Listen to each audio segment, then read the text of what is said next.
Buenas tardes a todos. Bueno, estamos acá esta tarde con la doctora Ana Varela. La doctora Varela es médica hematóloga del Hospital Ramos Mejía de la Ciudad de Buenos Aires. Muchísimas gracias, doctora, por estar acá y darnos esta clase sobre policitemia vera, que es una patología poco frecuente, pero que, bueno, que está, ¿no? Y hay varios pacientes que están en el grupo nuestro de Facebook que le padecen y bueno, nos encantaría que nos aclararas un poquito más de qué se trata, cuál es el tratamiento, cuál es el pronóstico, así que bueno, te dejo con ellos. Bueno, muchísimas gracias a Aide y a la asociación por este espacio. La verdad es que es siempre muy enriquecedor poder compartir y explicar qué es lo que pasa cuando uno se enfrenta a esta patología. Y obviamente, después si necesitan podemos charlar un poco. Voy a compartir la pantalla. A ver. Ahí se ve la pantalla. ¿Están viendo, Aide? Ah, ya te muteaste, pero sí, te vi que dijiste que sí Sí, con la sí, sí, sí, cabeza. se ve Sí, bien, sí. se ve bien. Perfecto, perfecto, perfecto. Bueno, entonces vamos a hablar de esta enfermedad que es la policitemia vera, que uno escucha esa palabra y bueno, dice, ¿qué será? Esto como es por regulación que tengo que mostrar mis trabajos y las cosas que hago. Y en realidad, esperen que voy a achicar esto que así puedo ver bien y ver si ustedes aparecen o no. Bueno. La policitemia vera es una enfermedad de la sangre, eso es lo que nos convoca hoy. Pero en realidad yo lo que quiero es que podamos entender qué es lo que pasa en los pacientes que tienen esta enfermedad. Nosotros los hematólogos nos ocupamos de todas las alteraciones que pueden ocurrir en la sangre y el lugar donde se fabrican las células de la sangre es la médula ósea. Y esto tiene un concepto de que nuestro cuerpo es perfecto y todo está regulado finamente. Entonces, cada vez que yo necesito más glóbulos rojos, más plaquetas, más glóbulos blancos para defenderme de una infección, la médula ósea responde, tiene estímulos y de una célula madre se fabrican los diferentes elementos de la sangre, ¿sí? Entonces, a ver, esperen que quiero ver que esto no pasa.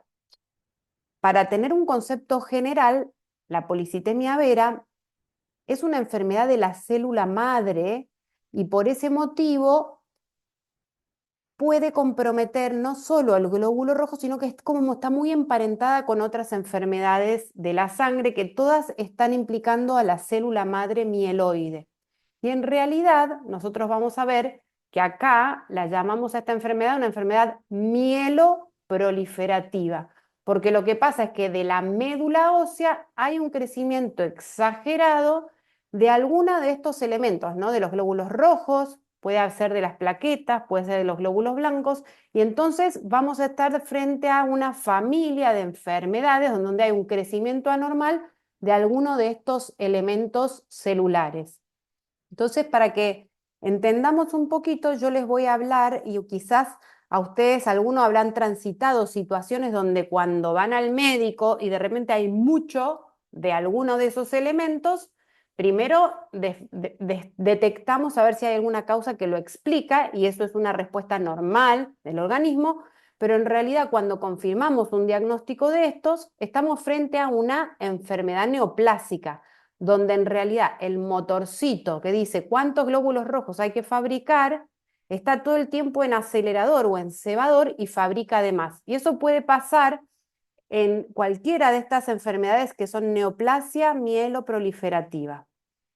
La policitemia vera es una de ellas, como podemos saber acá, pero estas tres de un color diferente son enfermedades que están muy vinculadas y se parecen entre sí, tanto en las características clínicas como, o sea, lo que le pasa al paciente, lo que siente al paciente, las características de lo que vemos en el laboratorio. Entonces, nosotros para saber bien cuál de todas es, tenemos que hacer varios estudios y eso es importantísimo porque cada una de estas tiene un manejo diferente, un pronóstico diferente y unos objetivos de cómo cuidar al paciente muy delicados. Por eso es que siempre es muy importante hacer la consulta con el especialista. Ahora, cuando viene un paciente a vernos, porque en general no llega solo, en general lo manda el clínico, lo manda el endocrinólogo, lo vio el diabetólogo o el neurólogo, el paciente consultó por algún síntoma a la guardia, le encuentran alguna manifestación clínica, que ahora vamos a ver cuáles son, y lo mandan al hematólogo. Y nosotros tenemos que ir dando diferentes pasos para llegar a un diagnóstico. Y esos pasos van a ver, y alguno de ustedes ya lo habrá transitado o algún familiar, que necesitamos tres pilares fundamentales, que primero es la clínica que nos hace sospecharlo, y después tenemos que ver la patología, que es ver qué está pasando en esa médula ósea para entender, y luego estudios moleculares que a mí me van a confirmar que este crecimiento exagerado es porque alguna de esas células se salió del control normal. Las células normalmente tienen una ley que es nacer, crecer, hacer su trabajo y morir. Y sigue la historia y el trabajo las células hijas. Ahora, en estas enfermedades hay alguna célula se enferma y dice, yo voy a nacer, crecer y multiplicarme y hacer muchas células hijas y acumularme. Y eso es lo que nosotros vemos cuando los pacientes llegan. Saber si eso está ocurriendo verdaderamente por alguna mutación lo sabemos con el estudio molecular. Entonces, quizás varios de ustedes ya hayan pasado por este caminito y mucho de esto lo hayan vivido en persona, y a veces uno con todo el susto de lo que está enfrentando y lo que tiene que ir haciendo porque le dice su médico, no termino de entender y quizás con esto podemos aclarar. Entonces, ya dijimos que es una enfermedad rara, poco frecuente, que en general es de la segunda mitad de la vida, ¿sí? De mayores de 50 años, 60, pero se puede dar también en pacientes más jóvenes, y lo que ocurre es que hay un aumento del volumen globular. O sea, en la sangre tenemos líquido, que es el plasma, y todos los elementos de la sangre, de vuelta repito, glóbulos rojos, glóbulos blancos y plaquetas, y estos estarían aumentados. Entonces, acá podemos ver abajo las alteraciones de laboratorio, ¿no? Muchos glóbulos rojos, que puede estar acompañado de muchos glóbulos blancos y plaquetas. Ahora, esos glóbulos rojos están aumentados no porque el cuerpo los necesita, no porque está una respuesta adecuada, sino que la orden de hacer más glóbulos rojos está disminuida porque hay de más.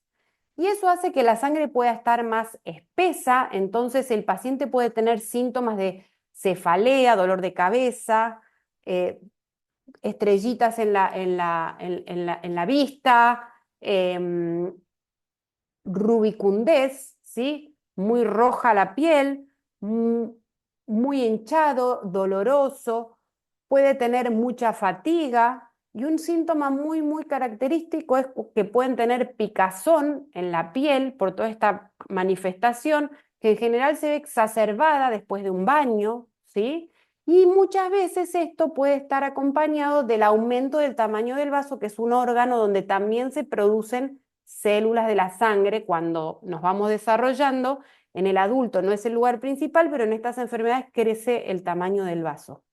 Ahora, como la sangre está más espesa, existe el riesgo de tener complicaciones neurológicas y cardiovasculares y la generación de trombos. Entonces es muy importante identificar esta enfermedad para poder corregir muchos de estos parámetros, aliviar todos estos síntomas y evitar las complicaciones.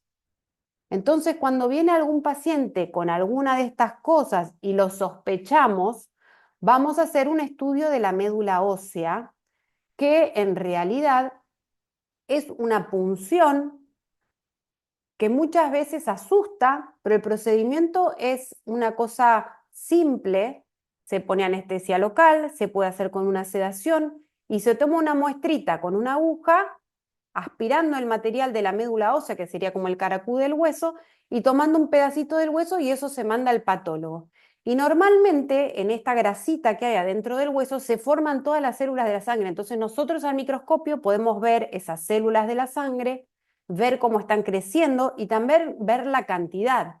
Cuando normalmente la cantidad de células que hay tiene que está inversamente relacionada de la edad. O sea, una persona de 50 años tiene que tener 100 menos la edad de celularidad. Entonces, tendría que tener 50% de células. Una de 70 tendría que tener un 30%. Ahora, si una persona tiene una neoplasia mieloproliferativa con aumento de la producción de todo, vamos a tener una foto así cuando miramos las células de la sangre, ¿no? Está todo ocupado por los elementos que nosotros podemos ver que fabrican glóbulos rojos, que fabrican plaquetas, pero hay de más, está todo ocupado, ¿sí? Entonces, esto a nosotros nos va ayudando a decir, uy, sí, acá hay un crecimiento exagerado, la producción no es normal, vamos a seguir con los estudios.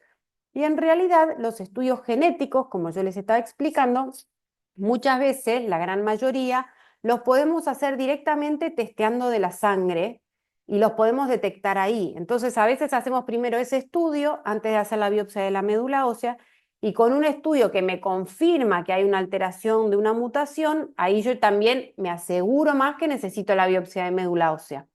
¿Y qué quiere decir esto? Quiere decir que en todas las células que tenemos nosotros, en todo nuestro organismo, tenemos material genético, ¿sí? Y ese material genético se puede estudiar.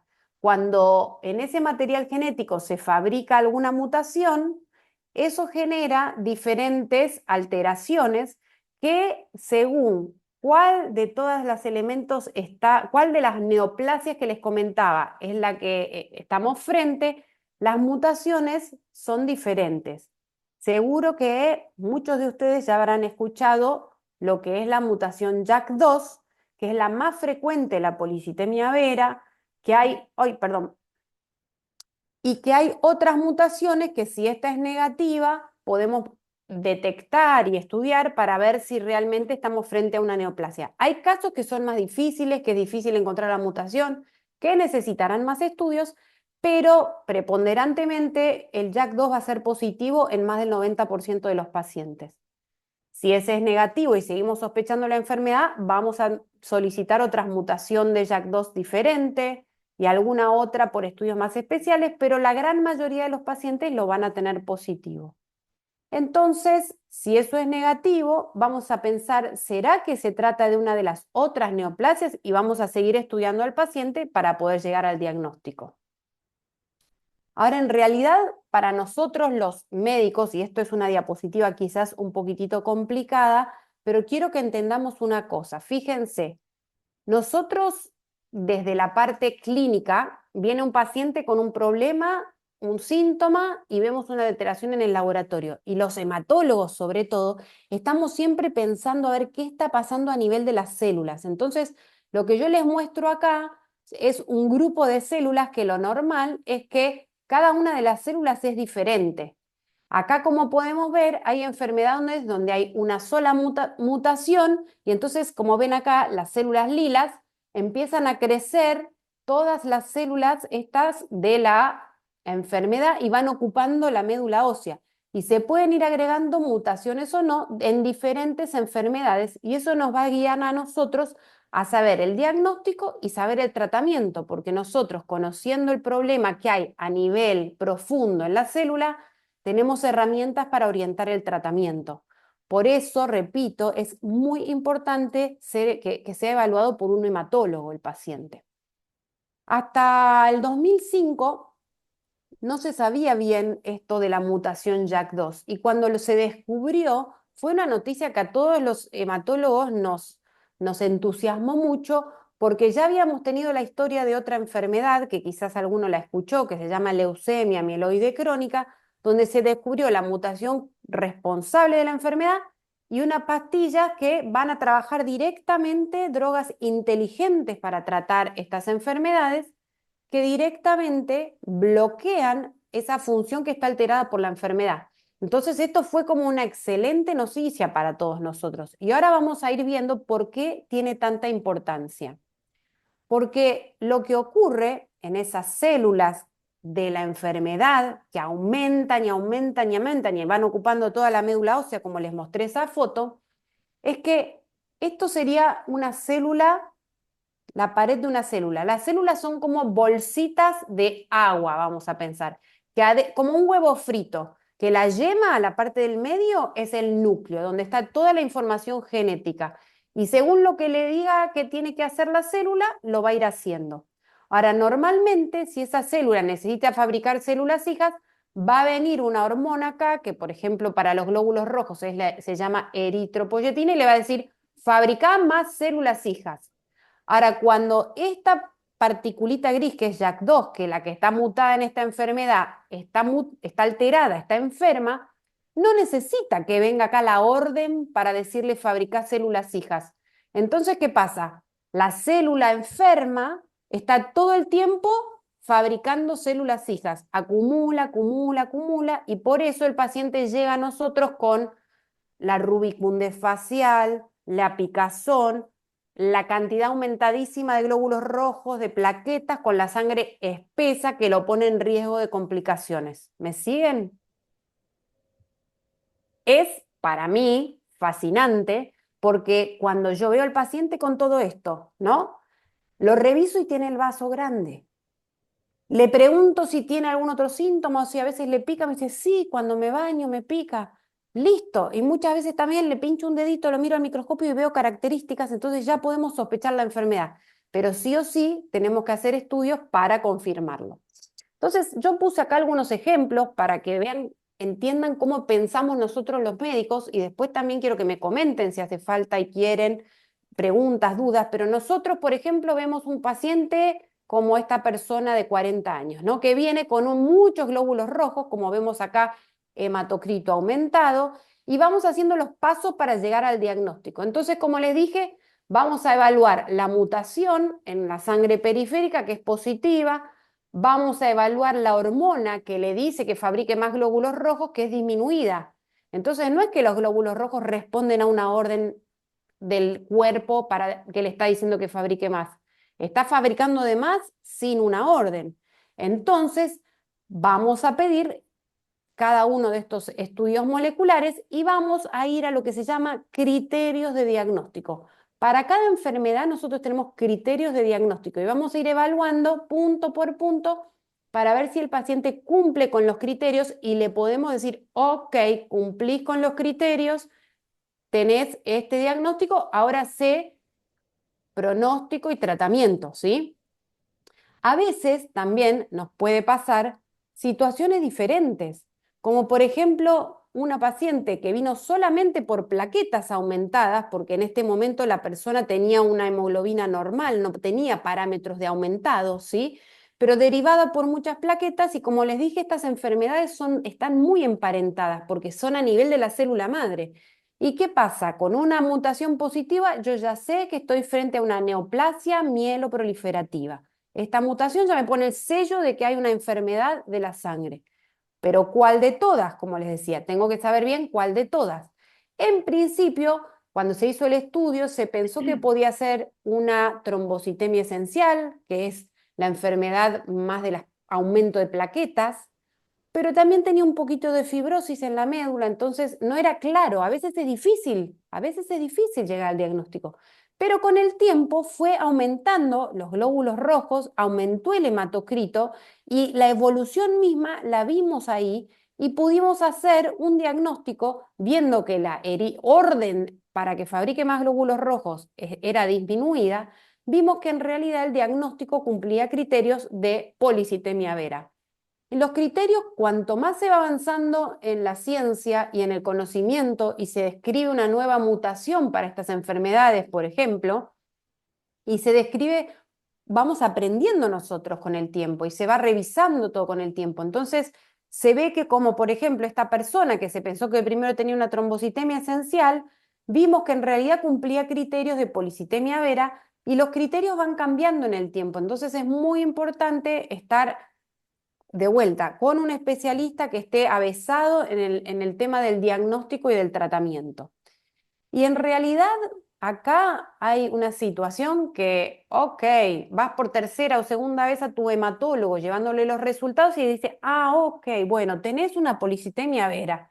Y uno dice, pero ¿qué quiere decir eso? ¿De qué se trata? ¿Frente a qué estoy? Y entonces empiezan a ver un montón de palabras y por ahí te puede pasar que ante la sorpresa, la preocupación de tener una enfermedad de la sangre, aparecen un montón de palabras, de nombres que no entiendo, de miedos, ¿sí? De, oh, tengo una enfermedad, y en realidad es muy importante poder nosotros estar en un vínculo con el paciente donde pueda preguntarnos cualquier cosa que sienta, donde podamos explicar. Y es verdad que a veces nos pasa que estamos todos con tanto trabajo, o lo mismo el paciente preocupado por no preocupar a su familia, o lo mismo con un montón de otras necesidades de cosas que le urgen y no se puede ocupar. Entonces, qué importante poder armar un equipo, porque a partir de este diagnóstico hay un camino que van a ir transitando el paciente, el médico, la familia, y por eso yo agradezco tanto estos espacios que AIDE se ocupa tanto de generar y que se trabaja tanto desde la asociación, ¿no? Entonces, lo que nosotros primero queremos hacer es aliviar toda esta carga de la enfermedad, no solo la carga clínica, sino también la carga emocional, y vamos a ir viendo cómo vamos a ir enfocando el tratamiento para que ese paciente que está con este problema recién diagnosticado se pueda ir orientando a sentirse mejor y a tener menos peligro de situaciones delicadas por la enfermedad. Porque no dejemos de decir que el paciente llegó a la consulta quizás sintiéndose bien y de repente las plaquetas o el hematocrito lo tenía alto hace mucho y no se habían dado cuenta. Y ahora de repente de un día para el otro decimos que hay una enfermedad y si estaba bien, bueno, lo cierto es que a veces tardamos en llegar al diagnóstico porque no se prestó atención o porque el paciente se sentía bien y no se le priorizó eso, pero lo cierto es que es muy importante a la hora del diagnóstico tomar conductas que cuiden cada uno de estos aspectos. Entonces, cada paciente va a ser una persona individual, con una edad particular, con una medicación que ya venía tomando por las enfermedades que ya tenía, que ahora vamos a hablar un poco de la importancia de eso, pero también puede ser que se presente, como alguna vez ha pasado, por ejemplo, un paciente que va a la guardia con un accidente cerebrovascular, con hormigueos o debilidad en la mitad del cuerpo, ¿no? Bueno, uno dice, uy, tuvo una ACV, tuvo un stroke, pero si en la evaluación clínica, cuando se hace la evaluación, encontramos un hematocrito alto y lo revisamos y tiene el vaso grande, ese evento vascular está vinculado a la enfermedad. Es muy importante prevenirlos, ¿sí? O el paciente puede tener hace rato síntomas como el prurito, la picazón que yo les decía, o pérdida de peso, y no se había dado cuenta que eso podía ser por la enfermedad. O sentir esa pesadez o bulto en la parte izquierda superior del abdomen, que puede ser por el vaso aumentado de tamaño. Entonces, situaciones delicadas como que esta enfermedad pueda evolucionar o progresar a otros problemas que es menos frecuente, pero puede pasar. Entonces, nuestro rol como médicos va a ser siempre, primero, evitar y prevenir que el paciente tenga trombosis, porque si eso ocurre, es un evento que puede dejar mucha secuela. También aliviar los síntomas de la enfermedad. Y ojalá siempre se está buscando avanzar en tratamiento para prevenir que esta enfermedad llegue a etapas más avanzadas, como que la médula ósea se gaste y se fibrose y ya en vez de producir tantos glóbulos rojos y plaquetas y glóbulos blancos que puede tener, empiece a ser una enfermedad que se transforma a una médula ósea gastada, donde ya hay fibrosis y el problema es que hay pocos glóbulos rojos o pocas plaquetas o pocos glóbulos blancos por la evolución de la enfermedad o incluso en algunas circunstancias se puede transformar en una enfermedad más mala en mucho tiempo en general, pero quisiéramos de todas maneras con la terapia prevenir eso. Entonces, ¿cuáles son los factores que vamos a tener en cuenta a la hora de prevenir estas complicaciones? Primeramente, como dijimos, queremos evitar la trombosis. Entonces, sabemos que si el paciente, a más grande el paciente, más riesgo de trombosis. Y si ya tuvo una trombosis previa, puede tener otra trombosis más frecuentemente. Pero hay un montón de otros factores, como si la mutación está muy cargada, digamos, o si el hematocrito no está controlado y la sangre sigue espesa, como les decía, o hay muchos glóbulos blancos, ¿sí? O lo mismo, si el paciente ya trae factores de riesgo vascular, que son la diabetes no controlada, el tabaquismo, la hipertensión no controlada, la obesidad, todas cosas que ya conocemos muy frecuentemente, todo eso es muy importante tenerlo controlado.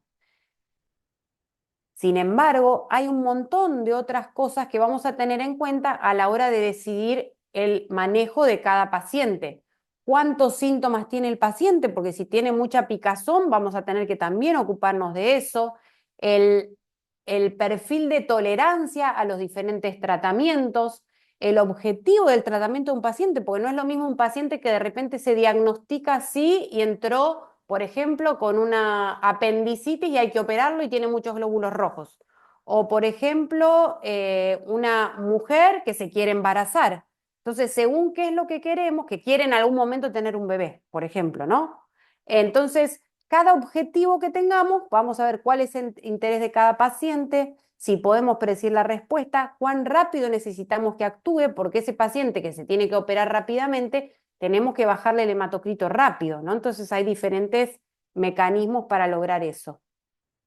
Pero lo cierto es que esto seguramente ya lo han hablado cada uno con su médico, es que para todos los pacientes, para prevenir las complicaciones trombóticas, vamos a hacer flebotomías o sangrías, porque el primer objetivo es bajar el hematocrito en todos los pacientes. Y también sirve para esto la aspirina. Entonces, los 100 miligramos de aspirina a todos los pacientes, a no ser que haya alguna contraindicación muy, muy interesante a valorar el riesgo versus beneficio, y sobre todo, que en realidad esto tendría que estar en mayúscula, estricto control de los factores de riesgo vascular, que los repito, tabaquismo, hipertensión arterial, diabetes no controlada, etcétera, etcétera, obesidad, ¿sí? Todo eso hay que tratar de corregirlo. Ahora, en los pacientes que son de alto riesgo de trombosis, que son los que tienen más de 60 años o tuvieron una trombosis previa, ya le tenemos que indicar algún tratamiento para que esos glóbulos rojos se dejen de producir. Hasta ahora este es el tratamiento recomendado para todos los pacientes, ¿sí? Y ese tratamiento se llama citorreducción. En la gran mayoría, creo que la gran mayoría de los pacientes, la primera línea de tratamiento es con hidroxiurea. Y hoy sabemos que en los pacientes jóvenes podemos llegar a preferir, si necesitamos usar esto, el interferón, pero que está difícil de conseguir hoy en nuestro país. Hay situaciones en las cuales los pacientes de bajo riesgo, o sea que no tienen 60 años y no tienen trombosis previa, igual necesitan empezar con algún tratamiento porque, por ejemplo, no toleran bien las sangrías o tienen un vaso que está muy grande y la sangría no achica el vaso, o tienen muchas plaquetas o muchos síntomas por la enfermedad o muchos glóbulos blancos, entonces necesitamos bajar todo eso y eso lo vamos a hacer también con estas terapias, que la más frecuentemente usada es la hidroxurea. Ahora uno dice, bueno, yo tengo policitemia vera, me hago las sangrías, tomo mi aspirina y tengo 59 años, ¿cómo es esto? ¿El año que viene tengo que empezar a tomar una pastilla? A mí me ha pasado a veces de que tratar de explicar, ¿no? Que el riesgo va aumentando con los años y si ese paciente, por ejemplo, no fuma, no toma medicación para la presión, la tiene controlada, no tiene diabetes, no es obeso, hace deporte, camina, muy bajo riesgo, entonces uno dice, bueno, por ahí podemos demorar un poquitito, pero en general esta es la recomendación global para todos, ¿no? Tratamientos muy bien tolerados. Entonces, para que ustedes entiendan, esto no es para qué, es una diapositiva que quiero que ustedes también vean cómo nosotros nos vamos manejando en la práctica. Esta es una guía que en realidad también siempre se van actualizando, pero siempre vamos diciendo, bueno, a ver, este paciente es de bajo riesgo.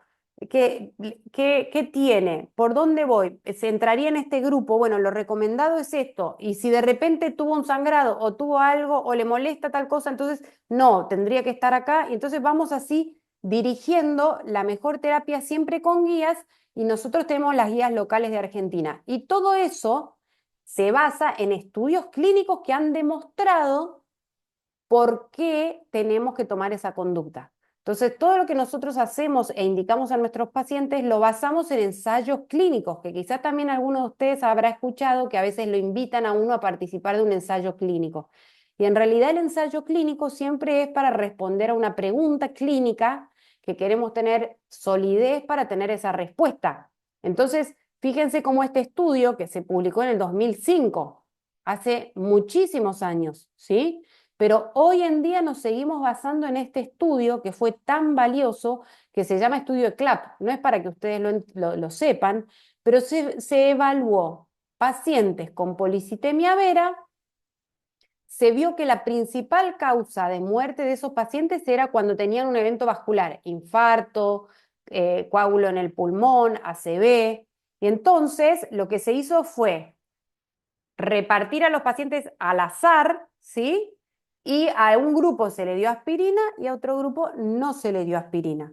Entonces, para que ustedes vean que cuando un médico les recomienda algo es porque tiene una base científica sólida que demostró que es beneficioso. Después, como yo a veces le digo a mis pacientes, esto es lo que está recomendado. Después el que se pone la pastillita o se olvida, o también el que se come la media luna o desayuna con una naranja y una tostada con palta, es cada uno, porque nosotros mismos, cada uno cuida su salud. Pero acá esto está basado en estudios clínicos, como voy a ir mostrándoles los que fuimos teniendo y donde nos apoyamos nosotros para estas conductas. Entonces, para este punto, que es la aspirineta para todos los pacientes, lo que les quiero mostrar es esto, ¿no? Es esto, cómo de todos los pacientes, en esta raya negra están los pacientes que tomaron aspirina y en la raya roja los pacientes que tomaban una pastilla que no era aspirina. Nadie sabía que estaban tomando, si aspirina o aspirina de mentira, digamos. Y entonces lo que se mide es el grupo de pacientes cuando tienen o un infarto o una ACV o una muerte por causa cardiovascular o una embolia de pulmón o una trombosis, ¿sí? Y estos estudios muchas veces cuando se ve que hay una diferencia tan importante que a un grupo no le estamos dando tratamiento y tienen eventos graves, muchas veces se dice, basta con la investigación, ya sabemos que a todos hay que darles aspirina porque fíjense cómo es mucho menos frecuente que tengan estos eventos. Entonces, cada día que los que están escuchando y tienen policitemia vera se toman la aspirina, gracias que tengo esta aspirina y que me está ayudando a lograr evitar esta complicación. Ahora hay otro estudio que es el que nos dice y nos asienta con certeza que todos los pacientes tienen que tener menos de 45% de hematocrito. Muchos de ustedes ya habrán estado escuchando que se estudiaron por hematocrito alto, muchos glóbulos rojos. Bueno, este grupo de investigadores respondió a una pregunta que durante muchos años no había sido respondida, y es si los pacientes tienen que tener 45% de hematocrito o 46 es lo mismo, o 47 es lo mismo. Y en realidad lo que ellos hicieron es con el mismo tratamiento estándar a un grupo, cada vez que lo tenían arriba de 45, le hacían una flebotomía o le aumentaban la dosis de hidroxurea. Y el otro grupo no es que estaba en 60 de hematocrito, estaba entre 45 y 50. Y acá esta diapositiva es complicada, pero yo la puse como para que ustedes entiendan y vean cómo del grupo que tenía menos de 45%, solo redondeando 3% de los pacientes tuvo un evento, tuvo una complicación, comparado con entre 45 y 50, casi un 10. Y eso se hace en unos estudios estadísticos, muestra que esa diferencia es significativa. Entonces, con esto vemos cómo, acá lo muestro de otro lado, cómo es tan importante que el hematocrito esté en menor o igual a 45%, ¿sí? Entonces, fíjense cómo los pacientes que tienen hematocrito alto tienen más tasa de evento vascular, más tasa de muerte por evento vascular y cómo aumenta el riesgo en los pacientes que tienen más de 45, mayor o igual a 45. Entonces, yo muchas veces a mis pacientes les enseño que tienen que hacerse el control de laboratorio y por ahí si falta una semana o 10 días para verme a mí, a veces o ya tienen la orden de la flebotomía y ya saben que van y se hacen la flebotomía, o si les da mal me avisan para que accionemos rápido y los saquemos de esa zona de peligro. Entonces, como les venía diciendo, con todos estos estudios, acá vemos lo que les vengo contando, sabemos que para todos los pacientes, las bajas dosis de aspirina, el hematocrito menos de 45, y no me voy a cansar de decir que hay que controlar los factores de riesgo vascular, que a veces es tan difícil en la forma de vida que tenemos hoy en este lado del planeta, pero es importantísimo y es responsabilidad no solo de nosotros los médicos, sino también de cada persona en su casa, en su día a día, decir, salgo a caminar un rato y eso mejora muchísimo los resultados.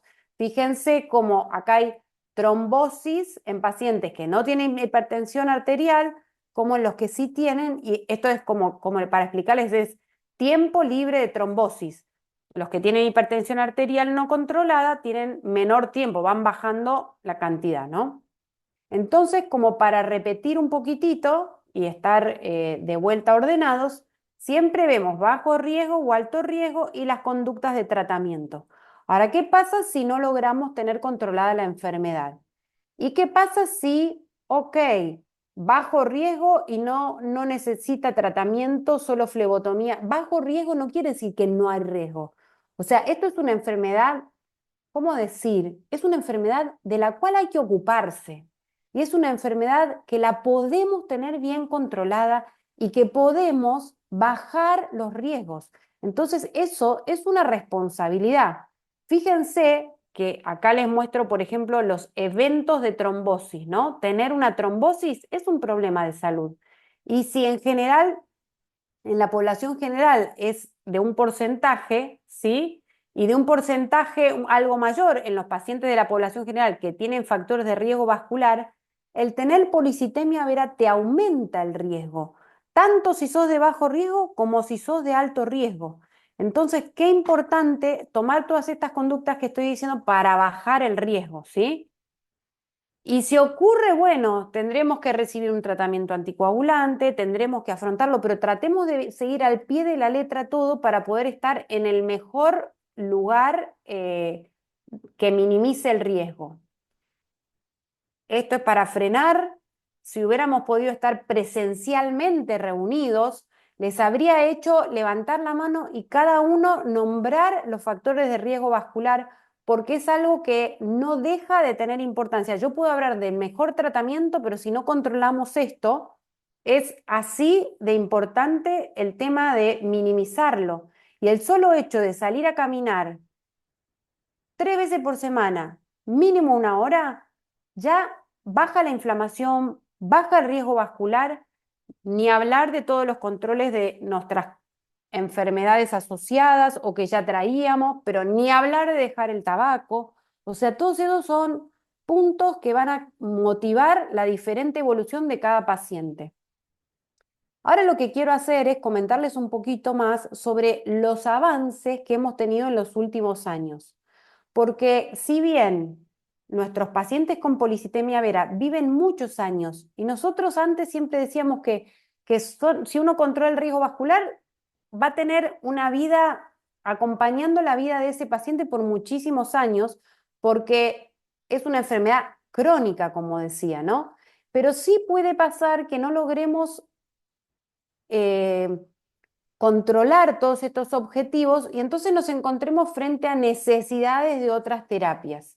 Entonces, se sigue investigando y en los últimos años hemos tenido avances y eso es lo que yo les quiero comentar ahora. Quizás algunos de ustedes ya lo conozcan, pero les voy a comentar un poco los demás estudios. Acá ven los que ya les comenté antes, ¿sí? Los nuevos estudios que nos traen novedades terapéuticas para esta enfermedad. Uno de estos estudios está muy vinculado al descubrimiento de la mutación que yo les comenté antes.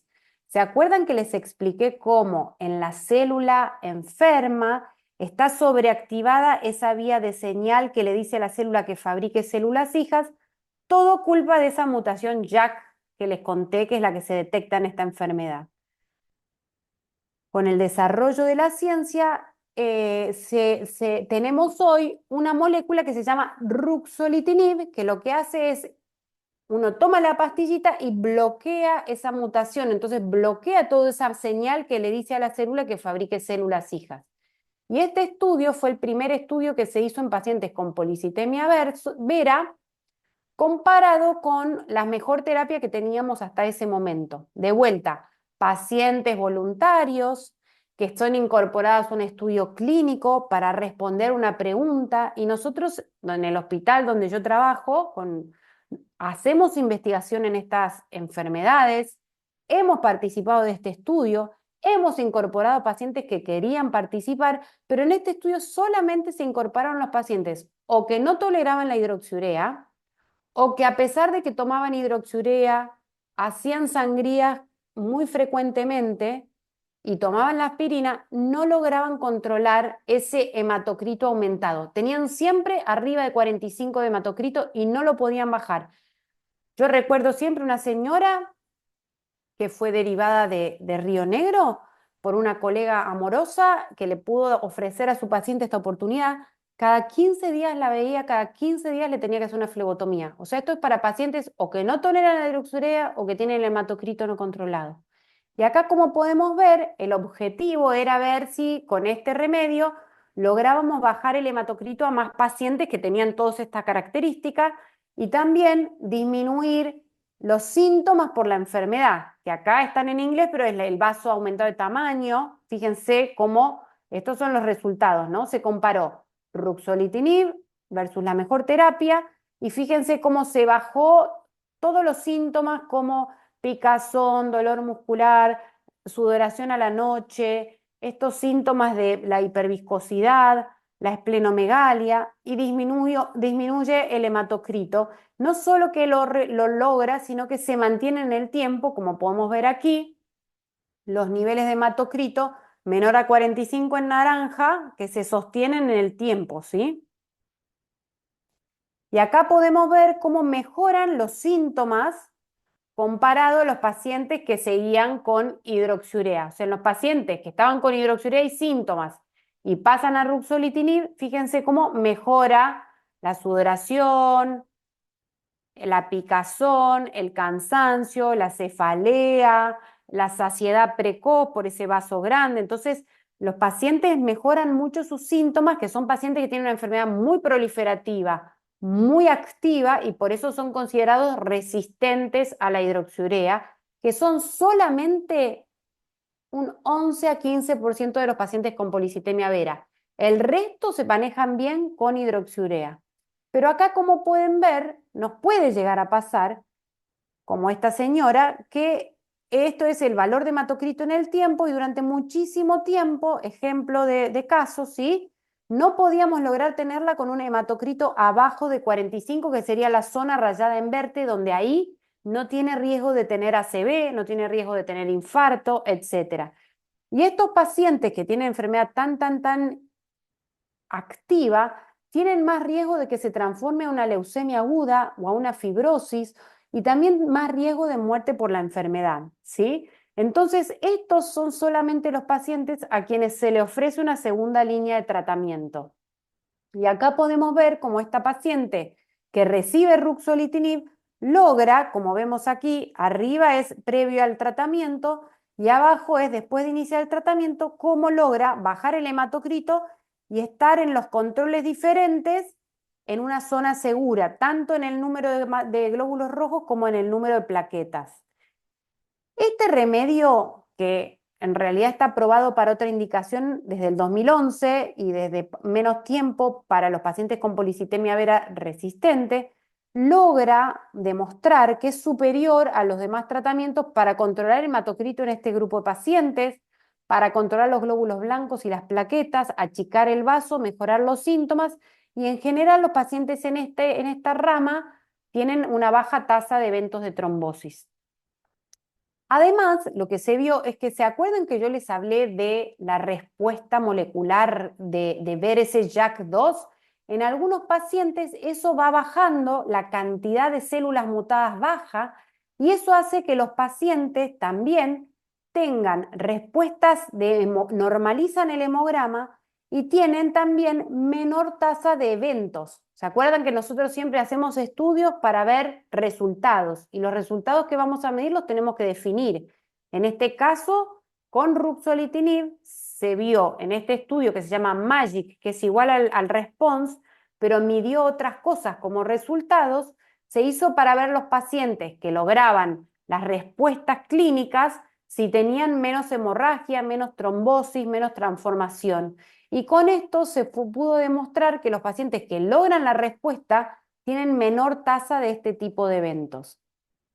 Entonces, Es muy importante entender que nosotros somos un equipo de especialistas que atendemos estas neoplasias que no dejan de ser enfermedades poco frecuentes y por eso es muy importante ver al especialista que en realidad nosotros trabajamos junto con el patólogo, junto con los especialistas bioquímicos que hacen los estudios moleculares y vamos a formar un equipo para hacer un diagnóstico acertado y para luego enfocar el tratamiento.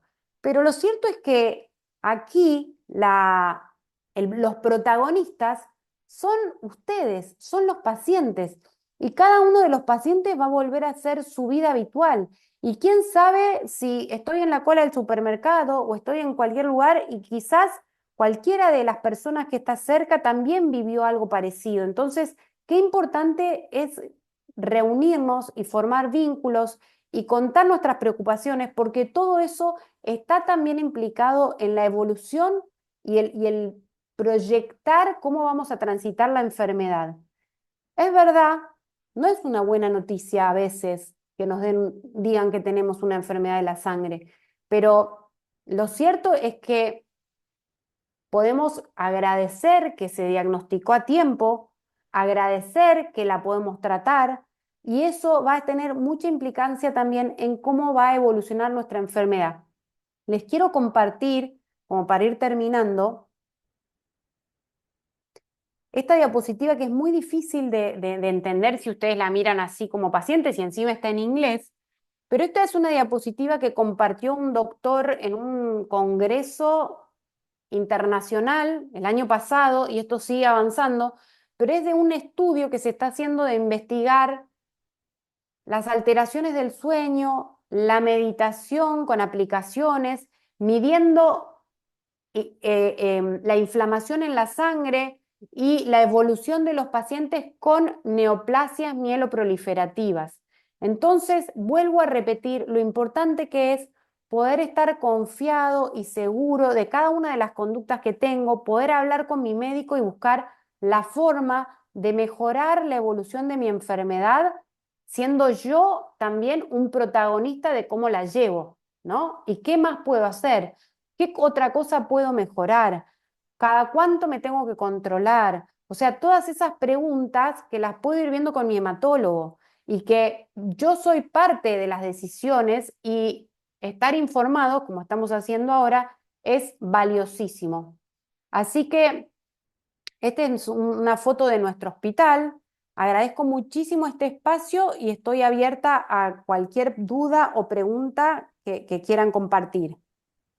Excelente, doctora, muy, muy claro, excelente. Bueno, ¿alguien quiere hacer alguna pregunta?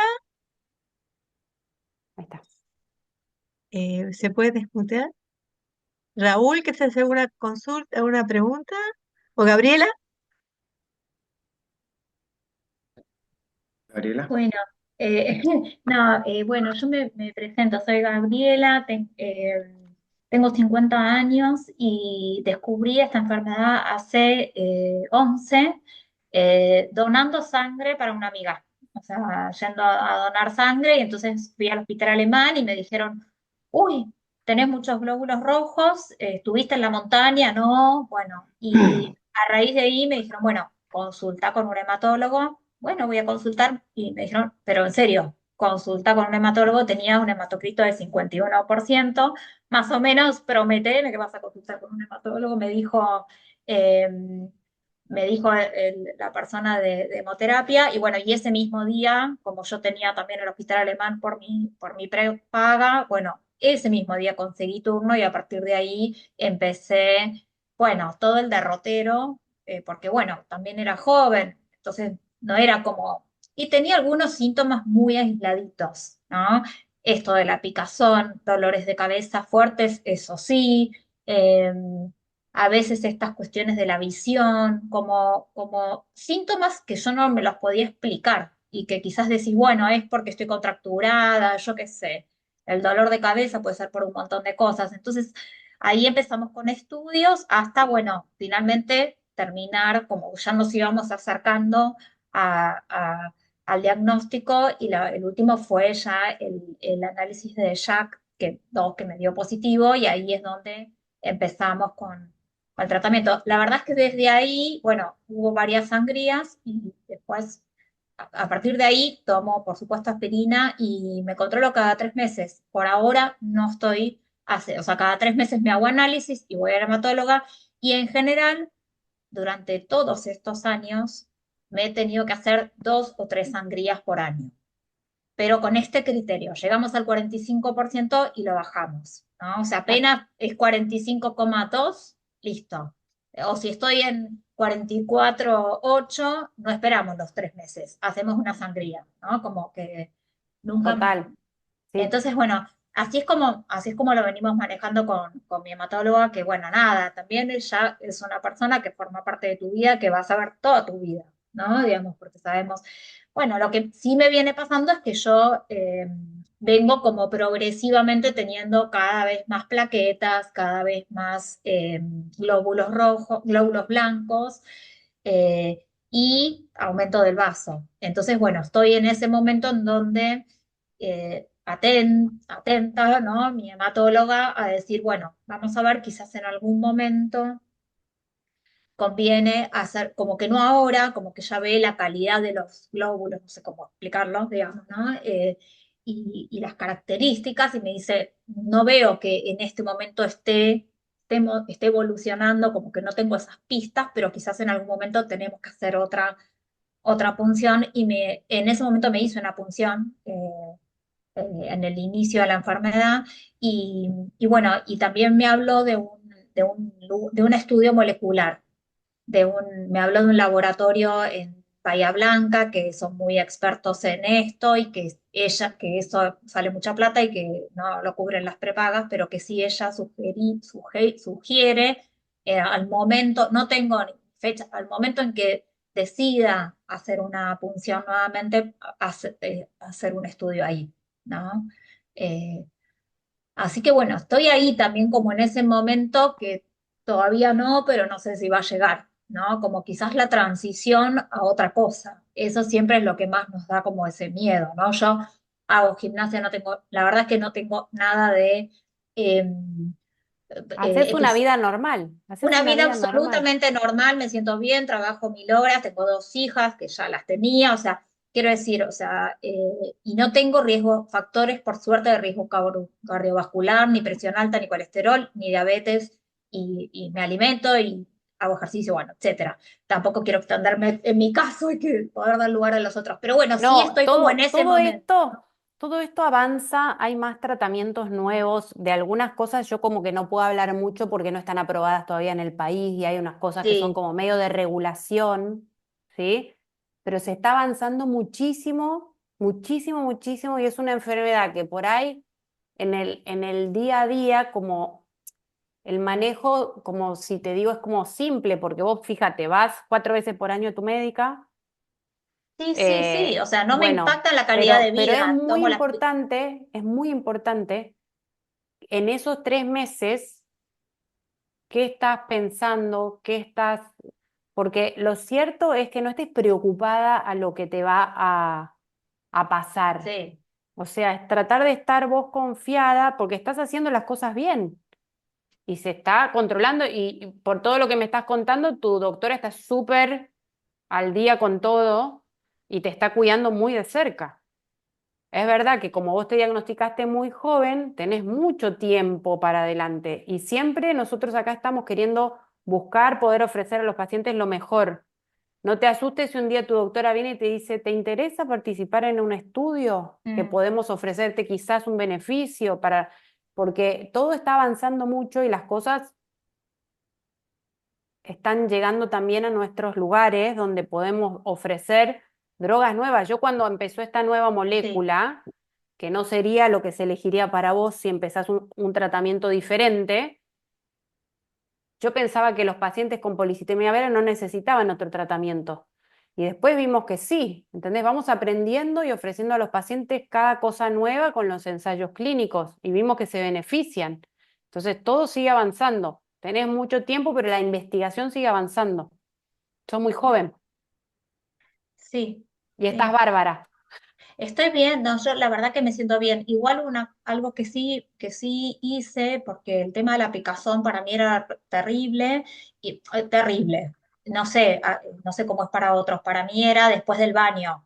Fundamentalmente Sí, era, yo ya sí. sabía que eran 15 minutos que me tenía que concentrar, empezaba a hacer estrategias de no secarme muy fuerte, no sé, ponerme bien algo de algodón, pero era 15 minutos de sufrimiento hasta que iba cediendo. Bueno, y yo empecé un tratamiento homeopático. A mí me ayudó un montón. Que Ángeles, mi hematóloga, me dijo, bueno, no sé, yo no conozco, mientras lo que no te puede dar es ningún tipo de hormonas. El Yo sí resto, conozco y ayuda un sí, montón para todas esas bueno, cosas. Y un Ángeles es una montón. genia, así que ya pensé que era ella tu hematóloga. ¿En serio? Bueno, sí. Sí, Y sí. ella me dijo, incluso te digo la verdad, que a mí me pareció tan genia que la otra vez que fui a la consulta había unas chicas que estaban capacitándose en el hospital y me dijo, bueno, no tenés problema que esté presente, que te toquen el vaso, yo qué sé. Le dije, no, ningún problema. Y hasta ella les contó que yo hacía un tratamiento homeopático. Digo, bueno, me saco el sombrero porque a veces no está tan, no es, quizás los médicos no están tan abiertos. Obvio que ella estaba tranquila de que nunca iba a dejar de hacer la consulta, ¿no? O Exacto. sea, nunca fue un reemplazo para mí, pero sí como complemento a mí me sirvió un montón. Quizás para Raúl y para Yo Rocío como que siempre, me sirvió un montón. siempre, yo creo que nosotros los médicos tenemos una formación y una forma de ver las cosas que en realidad hay mucha ciencia que mira desde otro lugar y que puede ayudar y que no deja de ser ciencia. Y hay muchísimas cosas ya publicadas de todo lo que puede colaborar la medicina que no es, antes, ¿cómo le decían? Alternativa, pero no es alternativa, Sí, es complementaria. O sea, es sí. complementaria. O sea, yo a mis pacientes les digo que por algunas cosas pueden probar homeopatía, acupuntura, incluso hacer estas cosas de ejercicio tipo tai chi, qigong. Todo eso vuelve a tu eje, porque al fin y al cabo, chicos, encima los veo que son todos muy jóvenes. ¿Por qué mutó la célula? Algo le pasó que dijo, a ver, yo voy a desobedecer a la ley natural y entonces algo en vos se... y todo lo que a vos te vuelva a tu eje va a ayudar, Mm. sin Sí, eso dejar de también hacer te nada de iba lo a que hay que preguntar. hacer. Sí, sí, por lo que yo sé, no, pero si hay eh, alguna causa, ¿no? De esta mutación, si se descubrió alguna causa de esta mutación del JAK2. No, no hay una cosa que diga, ah, es por esto. No, hay muchas enfermedades donde sabemos lo que pasó, pero no sabemos por qué. O sea, en realidad lo que entendemos es hasta lo que se ha descubierto. Muchas veces Mm, en estas enfermedades nosotros decimos, bueno, la inició este JAK2, pero en realidad no sabemos si antes no pasó algo que no sabemos todavía. Entonces, claro. por eso yo muestro esa última diapositiva, que en realidad la mostró uno de los popes de la policitemia vera en un congreso en Berlín, hablando de meditación. O sea, están Mm, investigando cómo la mm, meditación, entonces es el campo se abre, pero ampliamente, y entender que sabemos muy poquitito y que hay mucho más que está dando vueltas acá alrededor, que nos conecta a todos, ¿no? mm. Bueno, gracias. Bueno, Les quiero dar eh, lugar también a Raúl y a Rocío. dale. Bueno, yo más que consulta agradecerte el tiempo y la Mm, claridad. La verdad que es un placer, no sé, para ustedes supongo que también, porque sos muy sí. clara explicando las cosas. Como vos dijiste al principio, muchas de estas ya sabidas por nosotros, pero a veces en la lluvia de datos medio mezcladito. Yo la escuchaba recién a Gabriela y sentía que hablaba de mí, porque, digamos, claro, nos están pasando las mismas cosas, compañera. Mira, mira. Este, Chicos, yo pero soy no un poco saben más lo bien vago. que hace eso. Paren, Sí. Aide, lo bien que hace eso, pero en todos los aspectos de la vida, porque no estamos solos. Y vincularnos y entender que nos pasa a todos y que no estás vos solo con eso, te hace como abrir, bajar y volver a, ¿no? Continúa, Raúl. Sí, no, decía que sentía que hablaba de mí, pero en realidad yo soy bastante más vago que ella. Recién llevo 12 años de diagnosticado Y recién hace un año empecé a hacerme cargo de la parte que me toca. Te escuchaba atentamente cuando decías eso, ¿no? El médico tiene una parte, pero hay una parte que depende del paciente. Y yo siempre fui muy confiado, ¿viste? A mí me va bien en la vida, y bueno, esto era un detalle y no sé qué. Pero bueno, en un día me puse a pensar que no quiero ayudar a la enfermedad, quiero ayudar a la salud. Entonces ahí estoy. Excelente decisión, excelente decisión, Sí, porque cuando no hacemos nada estamos ayudando a la enfermedad. Y yo no me quiero totalmente. morir, yo no me quiero morir, pero la ayudo. Entonces, cómo es la historia? Así que me fui a... Había hecho muchas veces tratamiento con nutricionista para adelgazar, para verme mejor, y esta vez no, esta vez fui para comer más sano y adelgacé mucho más que cuando lo hacía para adelgazar, y me está quedando pendiente sistematizar la actividad física, que me cuesta mucho, pero sé que es por lo que tengo que ir ahora. Y bueno, y la vamos llevando. Este, no he tenido por ahí, he tenido muy buenos hematólogos, pero por ahí no con el acompañamiento que sentía de Gabriela, o sea, sino un poco más trámite, quizás por mi forma de ser también, no debe ser solo por ellos. Pero siempre me he sentido muy bien atendido y bueno, estamos ahí en una etapa también en eso, me parezco, de empezar a plantearnos algún cambio de tratamiento. No me quiero extender, Eso da pero un montón de miedo también, porque decís, bueno, no, entonces no, es que está empeorando y quizás qué síntomas, ¿no? ¿Qué efectos? A mí me interpela eso, ¿no? ¿Qué efectos secundarios? Y ahora que me siento sana, si voy a dejar de sentirme sana, eh, ¿no? Pero no sí, siempre, porque a lo veces bueno es que nos explican todo. nosotros a veces Perdón. ofrecemos un tratamiento porque se demostró que hay un beneficio que justifica empezarlo y no porque hay algo que está peor. También a veces Mm, es así. Y una cosa que quiero aclarar es que todos ustedes ya por haber venido a tomarse este rato para estar acá, eso es un signo de salud, porque se están mm, haciendo cargo, están queriendo mm. informarse, están queriendo conectar con aceptar lo que me pasa y qué más puedo hacer con esto. Es como un montón de cosas y no solo es cuidar la salud al que tiene una enfermedad esa parte, ¿eh? Es el que está sin enfermedad, también tiene esa responsabilidad. Y es parte de cada uno eso. Bien, bueno, de mi parte es eso nomás. En los 12 años de tratamiento he estado siempre con aspirineta y sangría y hice un intento de hidroxurea, pero no resultó. Este, en mi memoria quedó como que lo suspendimos porque me hacía muy mal a lo intestinal Mm, y en realidad el hematólogo en la última consulta, revisando, me dijo, no, más allá de eso, te hizo un desbarajuste en otros valores, bueno, toda la parte que ustedes mm. entienden y manejan y que yo este, había ignorado con el tiempo.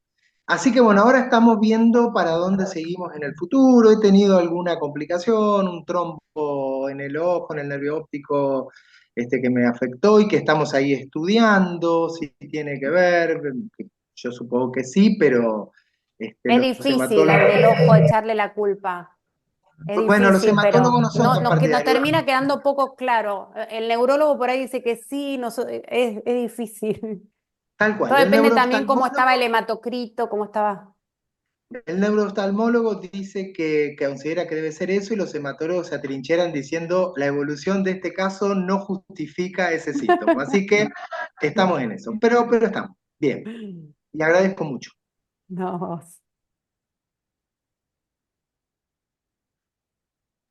Hola, Rocío, ¿cómo andan? Sí, no, bueno, yo soy un poco nueva, si bien el diagnóstico lo tengo no tengo ni siquiera un diagnóstico seguro, el hematólogo lo único que me dice es que es tendiente a una policitemia vera. Hace 2 años empecé porque hacía fácil cerca de 1 o 2 años que sentía mucho prurito, empecé con la dermatóloga a hacerme análisis por alergias y demás, siempre culpando a mi piel muy delicada y a los productos. Yo lo empecé a notar, como decía Gabriela, sobre todo después del baño y cuando, mucho en las piernas, cuando me cambiaba el pantalón. Entonces empecé con que era alérgica a alguna tela, Mm. me lo he calculado alrededor de media hora para que pase. En otros momentos es más bien generalizado en el cuerpo y mayormente en invierno. Y sí hacía estas estrategias, como dice ella, de secarme tocándome de a poquito con la toalla, digamos, y bueno, hasta que justo cambio de ginecóloga y bueno, ella cuando ve los laboratorios me dice, bueno, no, dice, acá vamos a hacer otras consultas, dice, andate a un hematólogo. Ahí es como que me hacen un estudio ahí, me recuentan y me dicen, no, no, no pasa nada. Como yo tenía otros síntomas, dolor de cabeza, me había pasado de tener epistaxis 2 veces sin razón y mucho cansancio, pero en ese momento lo relacionaban mucho a el COVID y las vacunas de COVID, posibles Mm. secuelas de eso. Entonces, bueno, cuando ella me dice, listo, no pasa nada, le digo, bueno, ¿y qué hago con todo lo otro? Porque como que medio que me enojé porque yo no me sentía bien. Y bueno, me dice, bueno, vamos a hacer un estudio, dice, es muy medio como exagerado, pero lo vamos a hacer. Y me hace el de Jack 2. Y ahí me da positivo. Entonces, bueno, consulto con otro hematólogo porque ella me plantea hacer chequeos cada 6 meses sin nada. Entonces me voy a otro hematólogo es de una ciudad de acá cercana. Yo soy del norte de la provincia de Buenos Aires y me voy a Rosario. Entonces, bueno, ahí el hematólogo que me trata, no, empezamos con, eh, digamos, controles cada 3 meses y aspirineta diaria. Control de vaso está bien. Lo único, mi duda es que, bueno, por eso empiezo a investigar, llego a algunos grupos donde encuentro esta charla, esta webinar. Entonces, generalmente como que toma de referencia un valor de 50, cerca de 50. O sea, yo, por ejemplo, desde noviembre que me vengo haciendo los controles cada 3 meses y cada 3 meses me hago la flebotomía. Este último mes, como había bajado a 49, no la hice. Entonces, bueno, ahí es mi duda de, como vengo escuchando en varios lugares donde investigo y qué sé yo, si está bien o no. Yo sí hago muchísimo deporte, que de hecho tuve que bajar un poco porque venía con entrenamientos de correr y cosas de montaña y demás. Entonces, y hacía actividad física, bueno, cada 3 veces por semana o 4 hago actividad física. No tengo otros factores de riesgo, no fumo, no tomo, no. Entonces, bueno, en ese Pero sentido, la mutación, tu mutación es positiva. sí. Y lo que no entendí es porque vos dijiste que tu diagnóstico no está del todo... En todos los papeles me ponen síndrome mieloproliferativo. Cuando yo le pregunto, porque investigando que hay las diferencias, me dice, sí, sí, todo da a que sería una policitemia vera, pero en ningún papel tengo el diagnóstico de policitemia vera. Entonces, bueno, Claro que en no me realidad hice... eso es como Sí, que se va construyendo, pero te hicieron punción de médula, sí. Ah, no. ok. Y el valor del hematocrito que tenías cuando empezaste? ¿Te Y acordás? iba subiendo, yo creo que estaba alrededor de 46, ahí 46. Pero si tenés 49 tenés que haber tenido Ahora, más. Me dijiste 49 recién. sí, en el Claro. último 49. Sí, el diagnóstico se construye con los diferentes Ujú, puntos, como yo te fui diciendo. No es que hay un solo estudio que te va a decir tenés esto, porque tal la cual. mutación JAK2 también está en otras neoplasias mieloproliferativas que tienen Ujú, otras características. Y una cosa que siempre ayuda es la biopsia de médula ósea, de ver cómo está ahí, que hoy es un ujú, criterio mayor, que antes no era un criterio mayor. Pero ujú, en realidad sos muy joven y mujer, y entonces es como que uno por ahí está menos preocupado por tu riesgo de trombosis, pero la recomendación siempre es que el hematocrito esté abajo de 45. O sea, como que en eso vamos siendo cada vez más estrictos de tratar de ser, viste como los niños hay que ser estrictos. ujú, tal Y cual. para vos es como medio incómoda la situación después de escucharme a mí decir esto, porque después, ¿qué haces? ¿Vas a ir a tu hematólogo antes y le vas a decir, ay, pero doctor, quiero que me haga una Claro. fleotomía, ¿entendés? Es como difícil, Ujú. em, pero sí, se puede charlar y plantear y lo cierto es que vos vivís lejos de donde él te atiende seguramente. Sí, es una ciudad Pero que queda yo lo media que a hora. veces hago con mis pacientes, viste, como decía, si de repente son pacientes que viven lejos o que se hacen el control y ya saben que se llevan la orden del control y la orden de la sangría. Claro. Entonces, si se hizo el análisis y le llegó el resultado por mail, porque viste que ahora todo es rapidísimo, Sí, sí, exacto. directamente ya cuando me vienen a ver a mí ya se hicieron la sangría y repetimos a ver si ya se estabilizó y es como una cosa muy, Más dinámica. muy, no, pero lo mismo que también empoderar al paciente, ¿no? Que eso es Ujú, algo que hay que ser muy em, sutil en el sentido de que hay algunos médicos que mucho no les copa. Por ahí alguien me va a escuchar, pero digo, es como que a mí a veces me ha pasado de un paciente que me dice, no, yo tal cosa que me decís no la voy a hacer, porque no quiero. Y yo primero digo, pero ¿cómo? Si te estoy diciendo que esto es lo mejor, es lo que está indicado. Y después digo, bueno, a ver, sos vos el que pone el cuerpo, el que en esto es al mismo tiempo al revés, ¿no? Que vos estás diciendo, bueno, quiero más, que me tengas más estricta. Bueno, también charlarlo, ujú, compartir y siempre hablar desde, me sale decirte, desde lo que vos sentís a tu médico. Porque ujú, ahí es donde vos vas a poder, si, no, no, no sé si me entendés, porque vos sos la que lo está viviendo. claro. Entonces es como una parte que también te va a ayudar a llegar, a fortalecer ese vínculo, a un montón de cosas y ir buscando vos, porque al final cada uno es responsable de su salud. Y Claro. esto que están haciendo ustedes de juntarse, de vincularse, de ayornarse, es súper valioso. Ujú, Pero por ahí le puedes plantear, como yo vivo lejos, podemos hacer así, no sé qué, y entonces como vos ya te hiciste, ya, listo. Es verdad que todos estamos a mil, todos hipersaturados, pero ustedes colaboran un montón. claro. Sí, sí, sí. Sí, obviamente. Sí, ahora, digamos, el control, como no me hacía la flebotomía, me lo dio para, en vez de 3, a los 2 meses, más la ecografía de vaso. Porque, a ver, yo tengo el síntoma de la saciedad precoz, me da mucho asco la comida y todo, pero siempre me sale bien la Hay ecografía. una cosa, Rocío, que la siento, eh, como que en realidad cuando me preguntan, ¿por qué? Yo me hago la pregunta, ¿por qué la mutación JAK2? ¿Por qué mutó esa célula? ¿Por qué de repente empezó a fabricar de más? Y en realidad no Ujú, sabemos, claro. pero si uno se pone, hay mucha ciencia nueva que habla de las emociones y del poder que tienen las emociones, ¿no? Entonces, Ujú, hay una parte, ahí debe quedarse, va a pensar que estoy loca, pero si se abre este espacio, lo peor es que queda grabado. ¿Por qué una célula por qué nuestros pacientes fabrican de más? Entonces yo digo, debe ser que en algún momento, ni idea, es como que sintió que tenía que ser más, que fabricar más, que mostrar.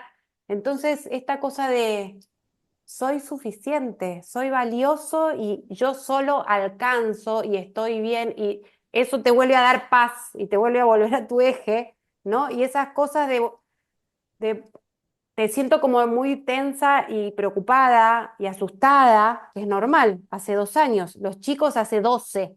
claro, También eso por ahí después de verlos a ellos te da tranquilidad, tal pero es cual. normal, te siento insegura y está buenísimo que estés acá para mostrar tu inseguridad y buscar cosas que te la calmen.